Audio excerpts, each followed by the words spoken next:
Hello guys, welcome back to our channel. The way Nigeria is going to, I just hope that anarchy will not be setting in anytime soon. I pray that there should be order and sanity and sanctity in the country. But as we speak right now, Afenifere is slugging it out with southwestern governors. They are not actually at on the same page, and they're not hiding their lips, they're not hiding their mouth and their voice at all. They're speaking up, and they're speaking up for the Yoruba people as well. As it looks like we're going to have a very interesting one today. But before we go into the news proper, further analysis, we'd like you to subscribe to our channel by clicking on the red subscribe button. Beside it, you will see a bell notification icon. Please go ahead, click on it to get notified as soon as we update our channel on YouTube. Well, Akeredolu is speaking. Attempt to demonize me over hashtag NSAS comment is unfortunate, Akeredolu says. Southwest governors and pan-Yoruba socio-political organization Afenifere are on a collision course over some of the decisions reached at the end of last week's Southwest Forum meeting to strategize on improved security in the region following hashtag NSAS protest. Sources said, unlike the other regions that included their various socio-cultural organizations and leaders in the meeting called to find a solution to the hashtag NSAS crisis, the Southwest governors did not make any consultations with notable groups such as Afenifere, Yoruba Council of Elders, YCE, Oduduwa People's Congress, OPC, and so on. Others who spoke with our respondent also wondered why Southwest governors will have a meeting on security without inviting Are Kakanfo Gani Adams, who is the Generalissimo of Yoruba land. Governor Rotimi Akeredolu of Ondo State, who is the chairman of the Southwest Governors Forum, in a communique signed by him, had commended President Muhammadu Buhari over the manner he handled the hashtag NSAS protest, a position that Afenifere disagreed with. The group also distanced itself from Akeredolu's position, justifying the phrasing of hashtag NSAS promoters' account, while asking those aggrieved to go to court and clear their names if they had nothing to hide. According to Akeredolu, speaking very honestly, I don't see anything wrong in it. If, for instance, my account was frozen, what would I do? All I would do is to go back to court to explain. Even politicians, their accounts are sometimes frozen. You have to go to court and explain. And at the end of the day, the court will say, leave the account, or the account should be defrozen, and you take your money back, the governor said. Backing calls for the regulation of social media, he said there must be gatekeepers. Yes, you want to publish your news, any news you like, there must be gatekeepers using technology that will be able to at least sieve what is right and what is wrong. However, on yesterday, on why we were not invited in the meeting, Yinka Odumakin, Afenifere's National Publicity Secretary, said the governors deliberately left them out of the meeting because they, Afenifere, will not support some of the anti-people decisions reached at the end of the meeting. The governors know that we cannot sit down in a place and you go and issue a communique which is anti-people to say that we commend Buhari for the way he ended the hashtag NSAS crisis, and to say that we support the gagging of social media. We will never be part of that.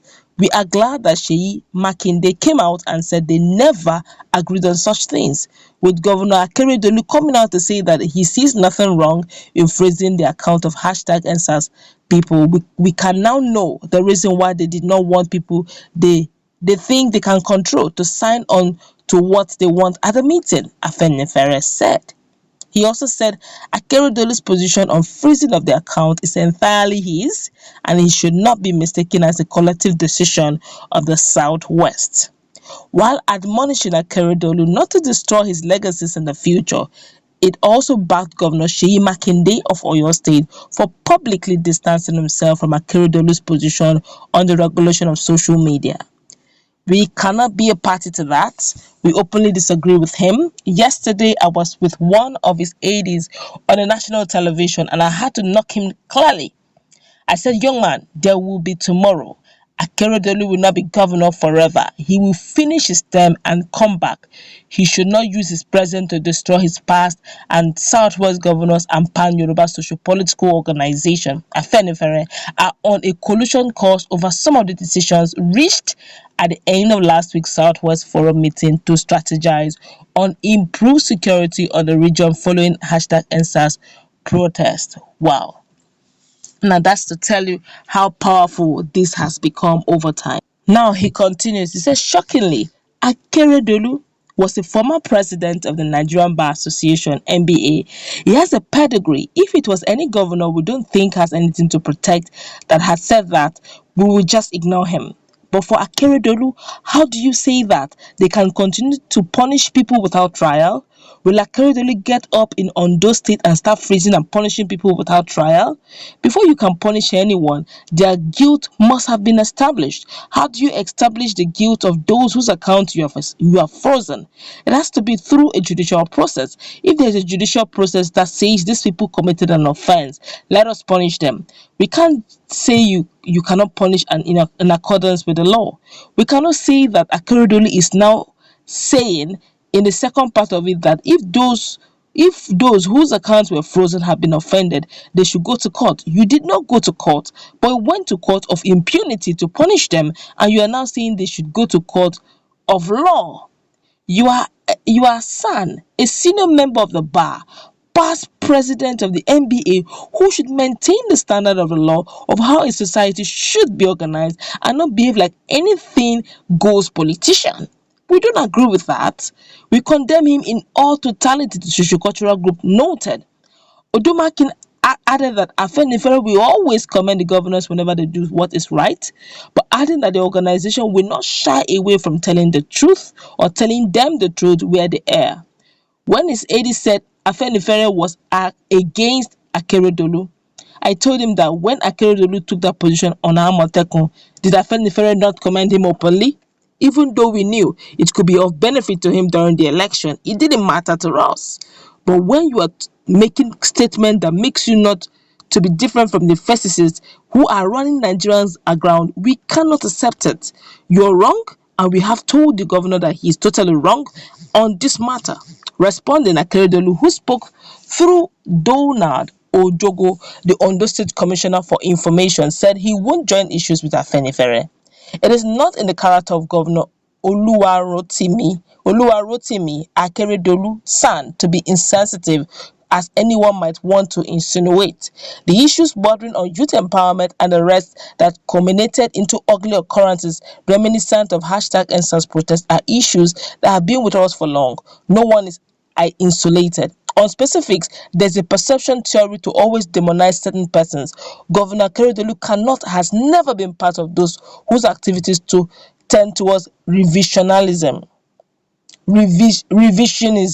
He has always been a progressive and commendation in his incurable rather.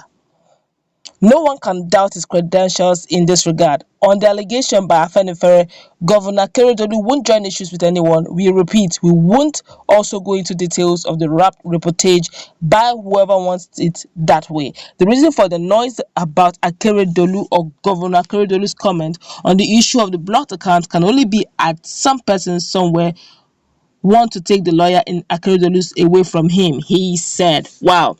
Honestly, I can't give it to Afenifere. They are not hiding at all. They spoke their mind and they are not missing words. They really brought out Akeredolu, who fortunately has been past president of Nigerian Bar Association, a senior advocate of Nigeria, son. And this is quite worrisome when we begin to hear things like this in the name of politics. Let's not forget there's posterity. Let's not forget that there's what we call history. There's what we call past. We have the present, and we will have the future. There will always be a future. We are moving on. Whatever you say, internet doesn't forget. There's always. I guess that's why they want to regulate the social media. But whatever the case is, always remember the people you're leading today. Tomorrow you will be among the people. How will they relate to you? Whatever you do, remember justice, equity should be your your watchword, okay, so that even tomorrow after you leave, they will say of a truth, when Akeredolu was the governor, as a son, as a senior advocate of Nigeria, regardless of the fact that he's now among the executive, he stood his ground, he said the truth, he ensured that the law was upheld in his position.